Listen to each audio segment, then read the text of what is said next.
The common advice you get from people who don't play Adepta Sororitas is, just use Miracle Dice, Lamau. Plug in your cheat dice and get that victory. But no, Miracle Dice alone does not work. The Adepta Sororitas struggle to hurt tanks, we have all addition. Let me first explain the problem the Sisters of Battle have before explaining why a one-time increase in damage or the dice roll to the wound value is not the solution. These advisors that say rely on Miracle Dice remember having a Carnifex destroyed by a Melta gun and one Miracle Dice of a 6, and they think, oh wow, Miracle Dice are amazing at destroying vehicles and monsters. One shot, no roll? They haven't understood how difficult and statistically unlikely that was to happen for the Adepta Sororitas. Toughness 9 is a low toughness for a tank. We have short-range melta guns, and that is the main anti-tank weapon we have against most vehicles. We wound them on a 5+. There are no las cannons, no doom lasers, no goodbye forever super heavy options. So Adepta Sororitas do have trouble with vehicles and monsters that have high toughness, lots of wounds, or enemies that are lots of tanks, like Chaos Knights. And Miracle Dice are 1 per unit per phase. You can use 1 Miracle Dice on a wound roll to get that 5+. If you have a Miracle Dice of a 5 or a 6, luck is still a factor. And you have to pay for a Dialogus to make it a non-factor. Your Miracle Dice becomes a 6, but the Dialogus is a rarely taken character. She doesn't do much else, and for each unit you want a Miracle Dice of a 6, that costs points, and you can't have a different character in that unit, like a Hospitaller for your Sacrosants. Dominions lose Scout unless you also buy a Rhino or an Immolated Transport. And for the fragility of the unit, especially 5 Retributors, you're paying 40 points for a one-time use that still requires you to spend your Miracle Dice resource. And if you do have a Miracle Dice of a 6, you want to use it on the damage roll once you know that the enemy has failed their save. So the next time you get lucky, and you get a hit roll and a wound roll, and the enemy save or invulnerable save fails, you don't have to cause as many wounds to destroy their tanks that just won't die. Good Miracle Dice can help you wound better or do enough damage. Not both. Unless you're in the Army of Faith, which is one of the weaker performing detachments.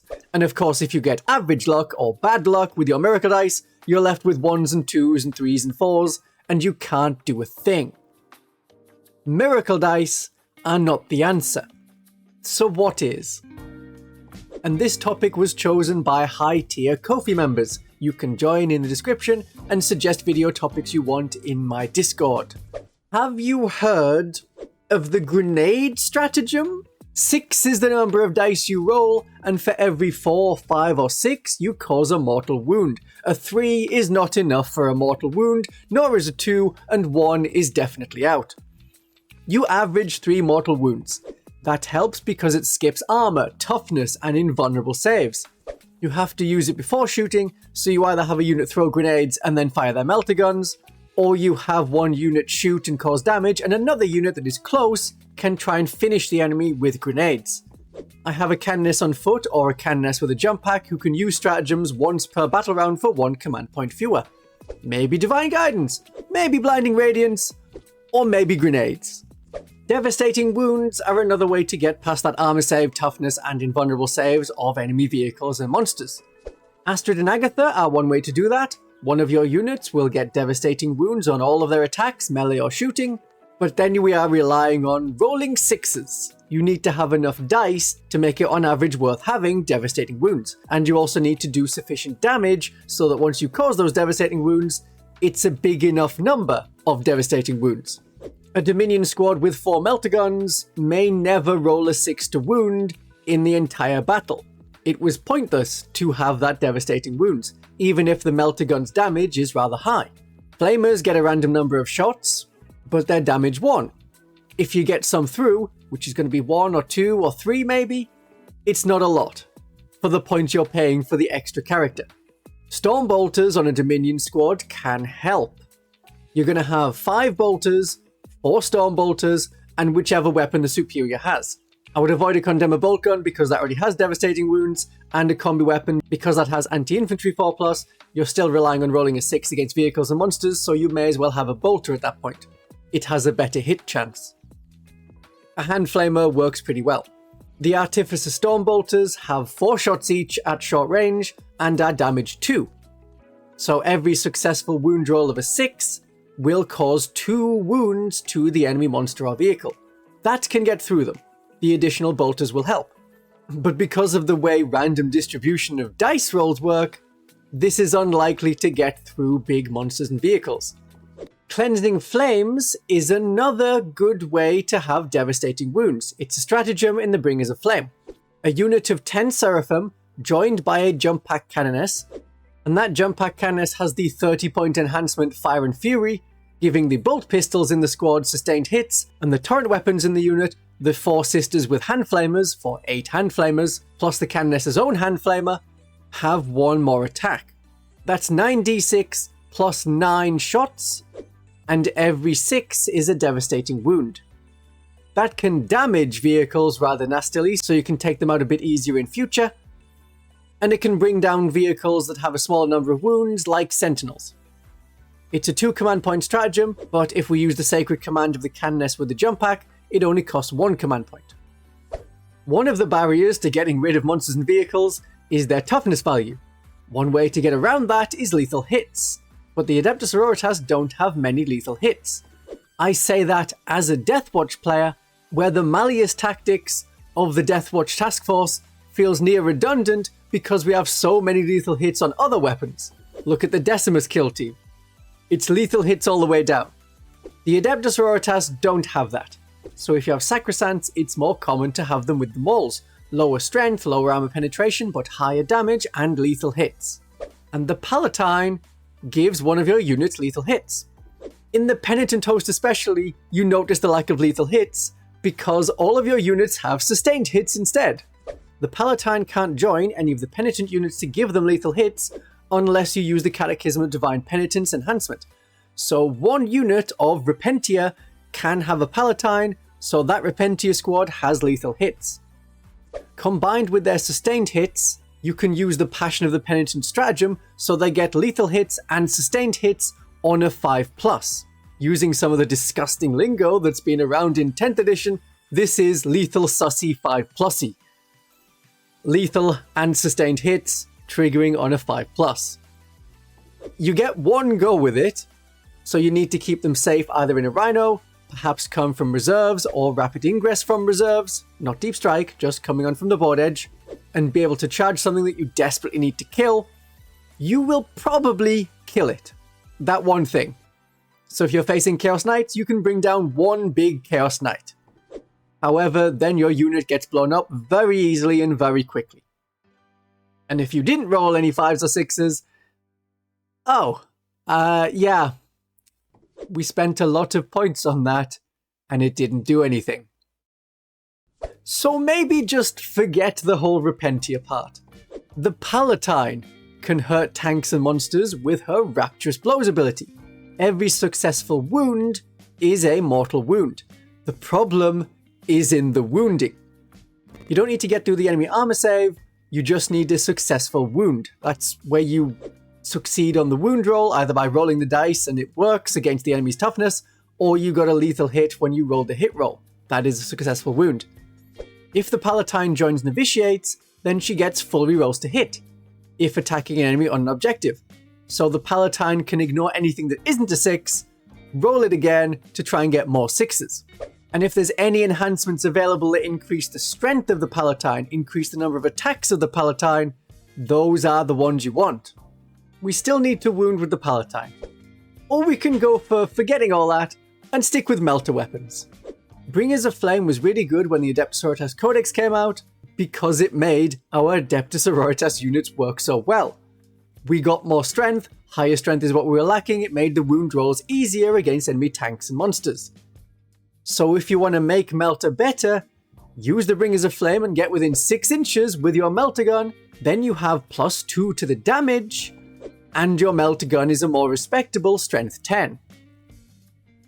Perhaps we should stick with our own tanks to take out enemy tanks, but we need to stack on a lot of bonuses.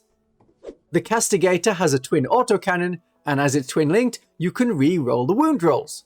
So against a toughness 10 enemy, yeah, we're wounding on 5s, but we can re-roll those failed wounds. Then the problem is we have low armor penetration, so we need stratagems like Divine Guidance, or we need to have an Immolator to use their ability to remove the benefit of cover from that enemy vehicle or monster, and of course we can fire our twin multi-melter at them at the same time. Or we need another Castigator to use their Rites of Castigation to improve the armor penetration of the second Castigator that fires. Or use all of them at once to up our armor penetration and have ignore cover so the armor penetration will stick. The Exorcist is another way to do it. The Exorcist missiles are strength 10, which is better than strength 9. The problem is a random number of shots, which we can reroll with command reroll, but we can't fix it with miracle dice. Rolling the number of shots for an attack is not an option for miracle dice. The armor penetration of the Exorcist missile launcher is pretty good, but the damage is random, so once again we are relying on miracle dice to get a high damage roll. The Exorcist works particularly well in the Army of Faith when you can perform 2 acts of faith per unit per phase, so you can use 2 miracle dice on the Exorcist damage roll so you can destroy a vehicle. Usually a lighter vehicle. If you want to get rid of a bigger, tougher, nastier vehicle, you have to put a lot of points towards it. Morven Val and the Paragon Warsuits.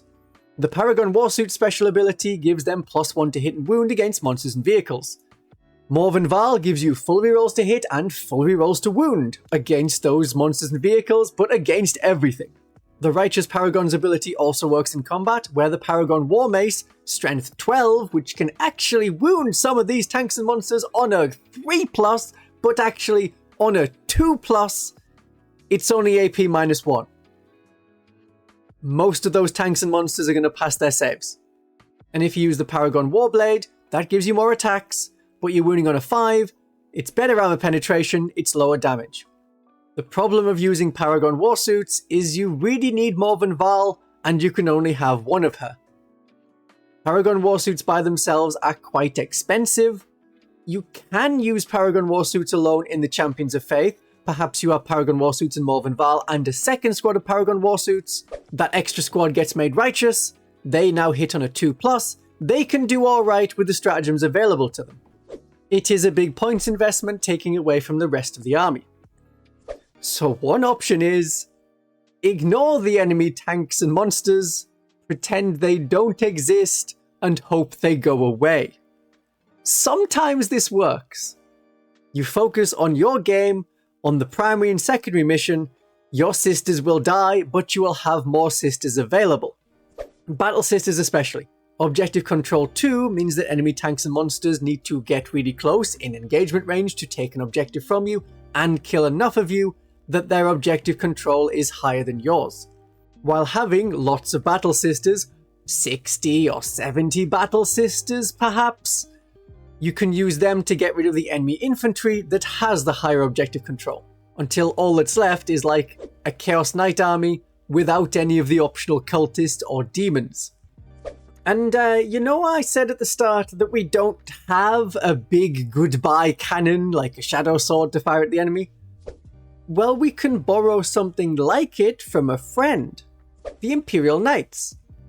We can have up to 3 Knight Armigers, their strength 12 Armiger Thermal Lance with D6 damage and Melta 4 is more effective Melta that has a decent chance of wounding enemy tanks and monsters. Sometimes it can instantly destroy a tank. Other times you miss with bow shots and it does nothing. Alternatively, have a bigger knight. And the kind of bigger knight I suggest is explained in this video, along with many other allies we could take. The people mentioned on screen in the Ko-fi tier have special Discord access and request and commission future videos. If you'd like to join, that link is in the description. Until I see you next time, my darlings and viewers, have a great day of 40k.